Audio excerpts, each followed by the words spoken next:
నమస్తే అన్న, అందరికీ నమస్కారం. ప్రస్తుతం కువైట్లోని సోషల్ మీడియాలో ఒక పోస్ట్ అయితే వైరల్ అవుతూ ఉందన్నమాట. ప్రస్తుతం కువైట్ దేశంలోని ప్రజలు భయంతో కువైట్ దేశం వదిలి పారిపోతూ ఉన్నారని చెప్పేసి సోషల్ మీడియాలో ఒక వార్త అయితే హల్చల్ చేస్తూ ఉంది. దీనికి సంబంధించిన వివరాల్లోకి వెళితే కానీ కువైట్లోని ఎయిర్పోర్ట్లోని ఇంధన డిపోల పైన ఇరాన్ దాడి చేసింది. అలాగే అమెరికా, ఇజ్రాయిల్ మనం చూసుకుంటే ఇరాన్లోని అణ్వాయుధ కేంద్రం పైన దాడి చేసిందని చెప్పేసి దీనివల్ల ఈ ప్రాంతంలో రేడియేషన్ ఎక్కువైపోతూ ఉంది.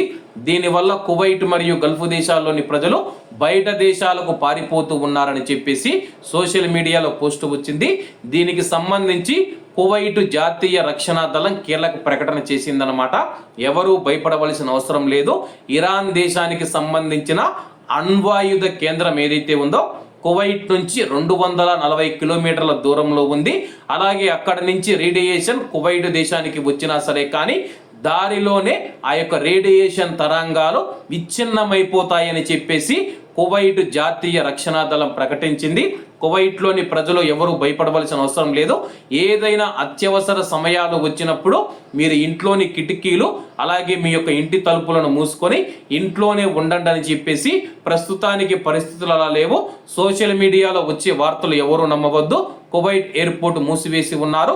కువైట్లోని ప్రజలు బయట దేశాలకు ఎలా పారిపోతారని చెప్పి అధికారులు అయితే తెలుపుతూ ఉన్నారు. కువైట్లోని ప్రజలను భయభ్రాంతులకు గురి చేయడానికి కొంతమంది పనిగట్టుకొని సోషల్ మీడియాలో ఇటువంటి పుకార్లను వ్యాప్తి చేస్తూ ఉన్నారు. అటువంటి వారిని గుర్తించి వారిపైన చట్టపరమైన చర్యలు తీసుకుంటామని చెప్పి అధికారులు హెచ్చరించారు. కాబట్టి కువైట్లో ఉన్న మన భారతీయులు ఎవరైతే ఉన్నారో సోషల్ మీడియాలో ఇటువంటి వార్తలు వచ్చినా కానీ మీ బంధువులకు, స్నేహితులకు, మీ చుట్టుపక్కల ఉన్న వారికి ఇటువంటి వీడియోలు కానీ ఇటువంటి పోస్టులు కానీ ఎవరు షేర్ చేయవద్దని కోరుకుంటూ ప్రస్తుతం కువైట్లో పరిస్థితి అదుపులో ఉంది. ఎవరు భయపడవలసిన అవసరం లేదు. కాబట్టి అందరూ బాగుండాలి, అందులో మనం ఉండాలి. అందరికీ నమస్తే అన్న, జై హింద్.